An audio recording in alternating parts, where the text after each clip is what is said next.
What's going on, everyone, and welcome back to another episode of Vault Hunters with me, Simply Zach.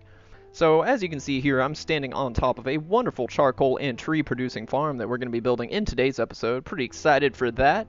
We'll also be running some vaults and hopefully not replicating our death like we did last week to the pillager, because that was no fun at all. We're going to be using this charcoal from this farm in Botania as well, so make sure you stay tuned and see all the fun things we have planned for the episode. But without further ado, let's roll the intro. Is anyone there?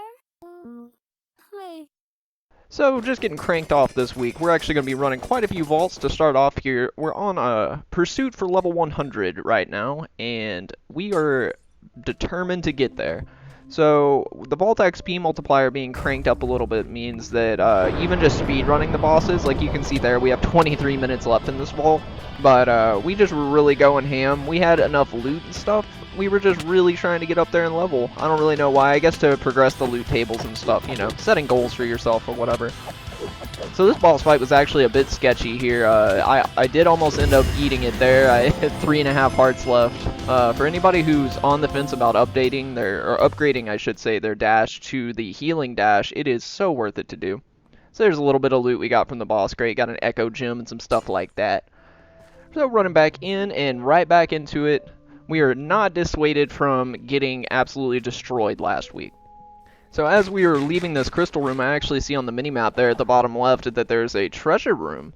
So treasure rooms are pretty interesting. I think this is actually the first one we've hit on a video together. So basically you make up your little keys and stuff so that they match. There's I believe 9 different doors, one for each of the unique player vault gems, and it's pretty expensive to make the keys, but they are more than worth it. And as you can see there, do not forget to put on your luck chest plate. Anything you have with luck on it, you want to be putting on before you open these chests, the main treasure chests in here, because it will give you better odds at better loot, and better loot is always a wonderful thing to have coming your way. So here's just grabbing some of this, and in this particular vault, we actually booked it immediately with the loot because I didn't want to lose the stuff we got from the treasure room, because some of those were modded items like the plant sower and the plant gatherer and some stuff I had seen around that I was wanting to use, and we'll actually be using those items a little later in the episode here for the tree farm. And this is actually a clip here just to kind of show exactly how fast things can go south once you start getting up a little higher in vault level, because even if you've got some good rampage, tank, good sword and stuff, sometimes the mobs will just swarm you. And you know, I was a little bit in an elevated position there, but if they get you in a corner kind of how I am here, it doesn't really matter how high level your stuff is. You can just see my hearts just disappearing. It gets really sketchy really quickly. Thankfully Chad came down there and helped bail me out of that mess I was in. And cruising right along here. So we're running back down. We see a obelisk and go to jump out and fail, as per usual with the dash. But it was Vault Hunter's way of making sure we got that rare vault gem down there, because otherwise I would have ran right past it. Videotight? Who's that? I don't know him. There's Chad struggling. And we just left him to be. He's a big boy. He can handle himself. And rolling right on out of this vault.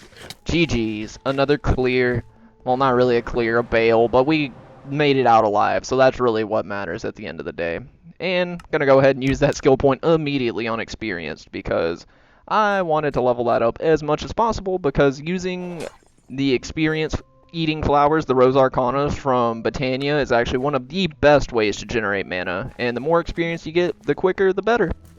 Just going through and grabbing these obelisks in here, almost getting, almost had a repeat of last week with the pillager just one-tapping me. Thankfully this vault did not have raging on it. And we got a very precarious boss spawn in here, so I gotta clear out a bunch of this TNT before we do that, because you don't want the TNT blowing up mid-boss fight. That would be a bad time. And this is another prime example of I had the rampage and the tank buffs active for this fight, but for some reason I hit execute there and I swung and hit him, and it just didn't register that I hit him. So a boss fight without execute in the modern Vault Hunters, without the cheese of shaman and stuff, execute is definitely the meta. But if you miss that execute swipe, you're in for a doozy of a boss fight. You're not gonna be able to cheese it in very many ways. And this boogeyman was just attached to me. He would not leave me alone. Chad's just running around, swinging, hitting him all he wants, and that boogeyman did not care. He is just about trying to murder me, which is fine because that frees Chad up to finish him off, and we get another clear under our belt, which is fantastic. More XP. Rolling back, checking out the boss crate, and not so great. We did get an overgrowth seed, so that's great. They're a little expensive on common vault gems. You can craft them, for those of you who don't know. It takes 4 perfect Larimar and 4 perfect Biniotite, and they are very worth it as far as botania and helping boost your mana gains from your flowers and stuff, because if a flower is on enchanted grass, it gives more XP. It's basically more efficient at what it does. So those are actually high value items. Anytime we get an overgrowth seed, I look at that as almost equivalent of an echo gem. I know that's probably not what most people would see them as, but it's what I see them as. I'm pretty hype anytime we get one. And as you can see here, we're actually down in a ender room here, and there's actually 2 ender rooms in this, so that was pretty lucky. By and large, I haven't found very many with 2. I would say they're slightly more common than I had anticipated they would be, but I still haven't seen any with 3 by any means or anything like that. I've seen some pictures online of people that find these dungeons that have 4 of the portal rooms, and I don't know what kind of luck you need to hit that, but it is definitely out of the realm of possibility for me, because I've never seen more than 2, and 2 is uncommon for sure. Definitely not frequent that you're seeing 2 of these portal rooms in one dungeon. But the loot from them is fantastic. As you can see here, the first one went really smoothly, and the second one was a struggle. Everything that could go wrong there's freaking silverfish everywhere, the chests are rigged and exploding. It was just a nightmare. But if you came here for the thumbnail, this is your time to shine, because we have finally made it to the dragon room. So the dragon room is actually pretty freaking fantastic. When I hit that button there, every glowing yellow area right there was a chest. So we're actually finally getting our first chance to break in our TERRA Shatterer, even though it's only like B rank. At this point in time, I don't even think it was like A. But it makes mining out all of this crap so much easier to get to all the chests and stuff that are in here. And you could do this with a Paxel, but you're going to be losing a lot of durability, and the benefit of a TERRA Shatterer is that you can just go through and do what I'm doing here, and just demolish blocks, and it operates off a mana system before it starts chewing away the durability. So as long as you have some extra mana via like a mana ring or a mana tablet, something like that, it will make it extremely easy to go around and just destroy one of these rooms and just clear them out, which is what we did. We cleared a ton of chests out of this room. It felt so good to be able to actually clear a dragon room with the TERRA Shatterer. And moving right along here, after we finished the dragon room, we were running towards the exit, and Chad just found himself in yet another precarious location. I think he was trying to farm soul shards, but man, some of these vault rooms get a little bit crazy. And here you get to see one of my MLG moments with the creeper here.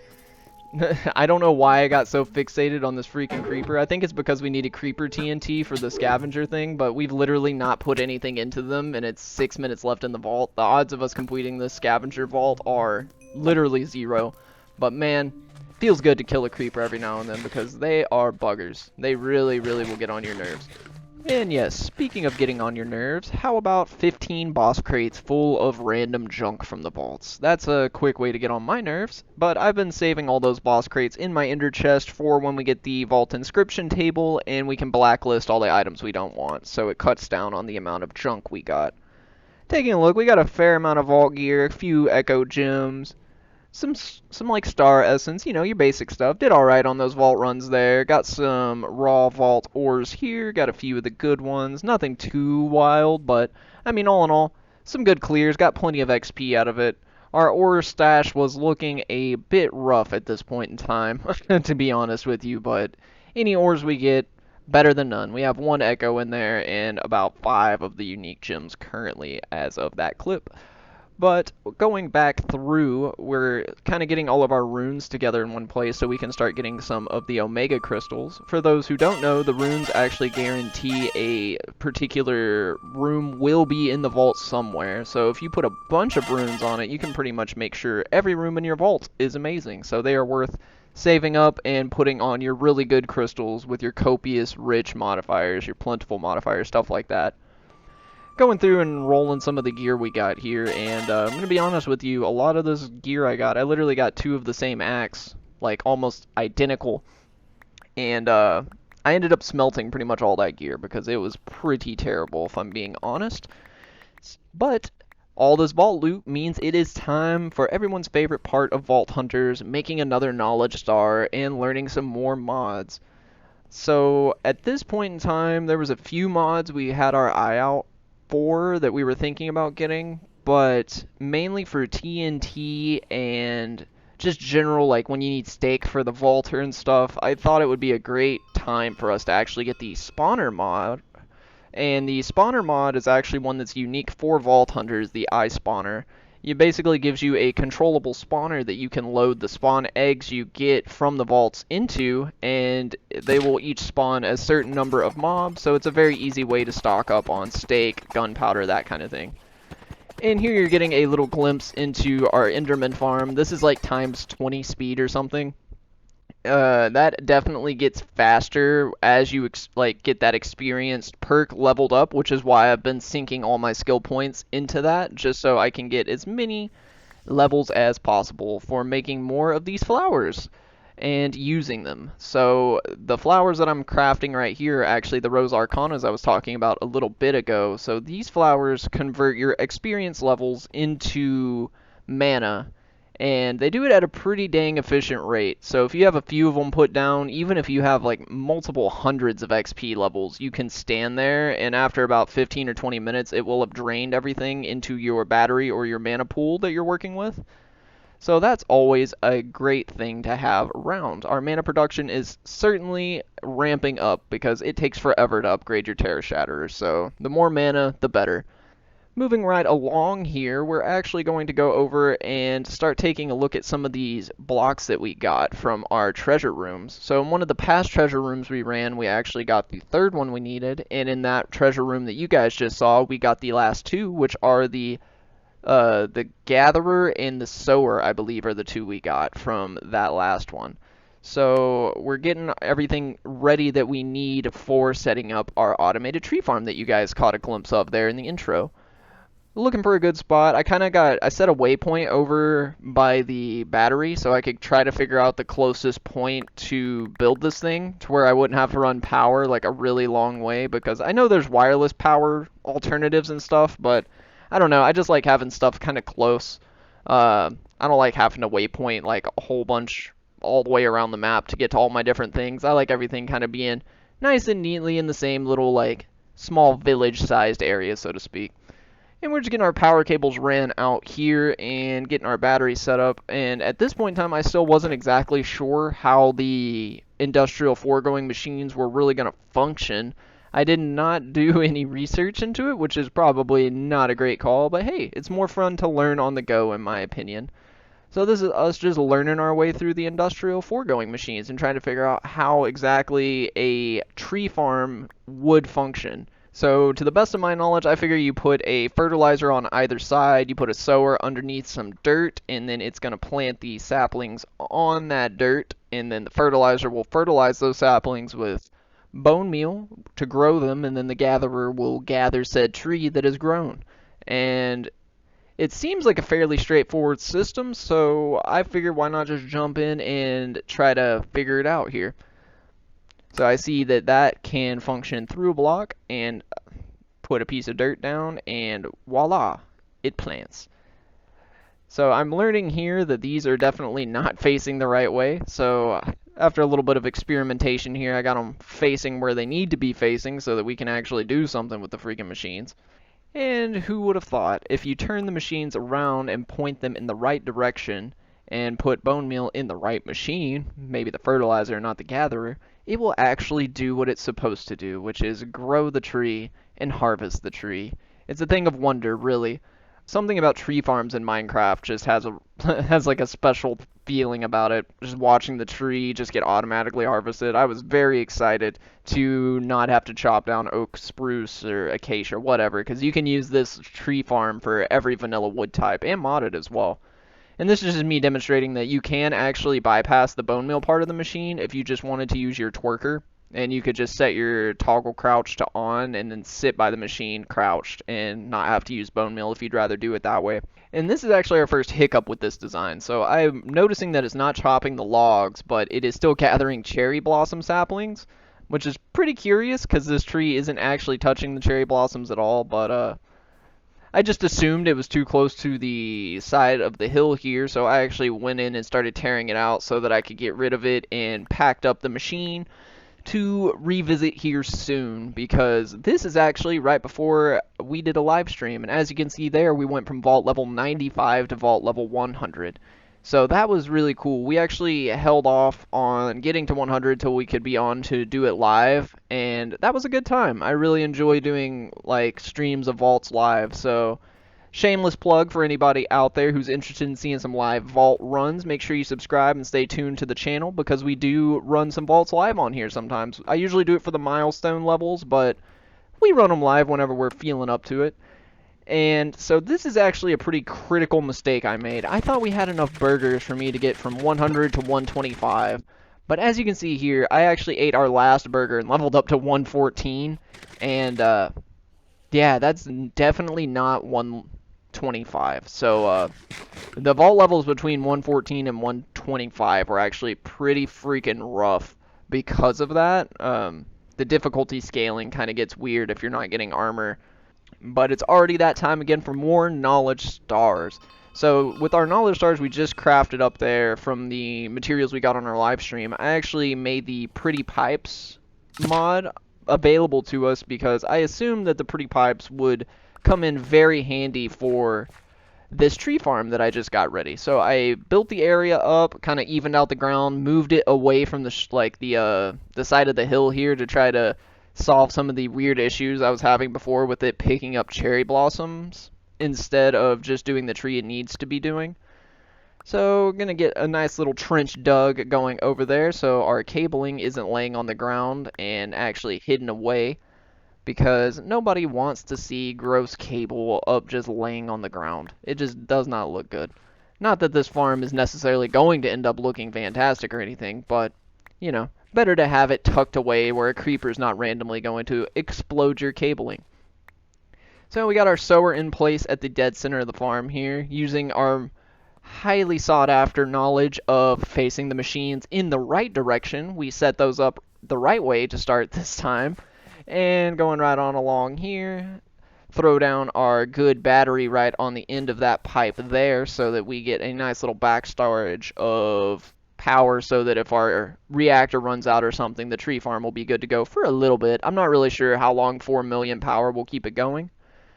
And then right now we're actually going through the system of automating this thing, which is super fun. So I put 2 hoppers on here. I know I could probably use pretty pipes there as well, but I decided just to do hoppers because double hopper speed is fine for how many items this farm gets. And we actually have them fed into the controller is on the bottom, and then there's a controller slave on top that basically acts the same way as a controller, but it's not accessible. So you can just feed items into it and they go to where they need to go. So that's a little useful bit of drawer knowledge. Drawers are probably my favorite mod in the pack. They're just such a versatile and fun mod for playing around with little farms like this. It really gives you some good access to kind of automating this. So that pipe I put there off the left of the saplings is actually pulling the saplings, or is going to end up pulling the saplings from the drawer system into the thing at the bottom that plants the saplings. And right now I'm actually setting up a little furnace on it so that we can get automated charcoal production going. So the charcoal part of this farm is actually the part that we were after, not necessarily the trees. I mean, getting the wood is nice, don't get me wrong, but having an automated like charcoal filling station so we could use the believe they're called the intro flames from botania that actually convert charcoal to mana is a really great passive way of just generating mana. So I'm actually setting up the filters here to where this will only pull out the charcoal and not the charcoal blocks for fuel reasons. So with the automatic charcoal coming in as it should be there in the little bits and not the blocks, we're going to go around to the other side and start pulling the saplings out of that bad boy and getting them into the sower down there. You can also end up doing some interesting things with splitting the saplings up, having them go into composters, taking the bone meal out, and automatically feeding bone meal into this farm. This is just kind of like the basics of an automation setup with this kind of farm. And we're actually going to go ahead and stick a drawer on here instead of this like vanilla style chest tower thing I was starting to make. Chad was like, bro, just put a drawer on it. And I was like, yeah, that makes a lot more sense. I don't know what I was thinking. So we've got the bone meal ready to go. We're going to go through and upgrade all of our drawers here with the diamond level upgrades, which are easily the most affordable upgrades in my opinion. There's not a whole lot else to do with painite and diamonds in the pack, so diamond level upgrades it is. And this is actually, so we run into the same freaking problem we had earlier because this leaf right here joined that leaf catty cornered, and that was close enough for the tree farm slash gatherer to assume that all of the cherry blossoms in the known universe were attached to our oak tree. So it just started pulling cherry blossoms again, and just would not stop pulling cherry blossoms. You destroy it, we destroy the blocks connecting them. We would take out the sower and the gatherer and stuff to try to like fix it, to reset it, so to speak, and it just wouldn't happen. I ended up coming up here to see exactly the carnage that had ensued, and it is pretty bad. The gatherer had gathered a lot of cherry blossom leaves from up here. It looks awful. So that kind of is unfortunate. And here I am thinking that I got it fixed. I destroyed a bunch of stuff and still getting cherry blossoms. So that's fantastic. I was at this point getting fairly frustrated that I could just not get it to do what I wanted it to do. Eventually, though, we did get it squared away, and that involved us having to clear out a very large amount of the cherry blossoms in the area. So as you can see from the map there, we had to clear out a pretty good chunk of them on the front of that. Hopefully we can get them rebuilt at some point, but yeah, that's just kind of frustrating, but it is what it is. You can just plant more. So taking our newfound charcoal from our charcoal farm, I figured it was time to get our Indoflame area set back up down here. So these are the flowers that will take charcoal and convert them to mana. So I'm just getting a nice little automated system set up down here for that exact thing. So we have a redstone transmitter and a redstone receiver for the wireless because I like to be a little much, I guess, and use wireless transmission for like 5 blocks. But whatever, it looks a little bit cleaner. And we get the little auto dropper or the open crate from Botania setup, and you can just do a nice little easy system with the pressure plate to where it triggers the redstone, which turns off the hopper when there's actually charcoal like sitting there. And then when the plants eat the charcoal, the pressure plate goes up and the dropper drops its stuff again. So even in our little farm that we got, I mean, it had made 40 blocks of charcoal that quickly, so pretty fantastic. And now you can see all the little mana spreaders gathering from the Indo Flames and shooting into the Gaia, and then the Gaia will shoot into our bank there. It's pretty awesome. And unfortunately, guys, I do believe that's going to bring our episode to an end for this week. I do truly appreciate you guys tuning in and checking out all the episodes of Vault Hunters. It's been a blast to play this pack, and even more fun sharing our adventures with you and taking you along the way with us.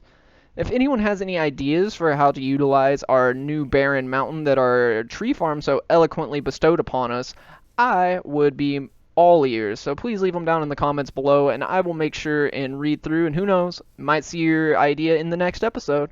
Remember to like, comment, subscribe, and all that YouTube stuff. I've been Simply Zach. This has been Vault Hunters. I'll see you guys next time.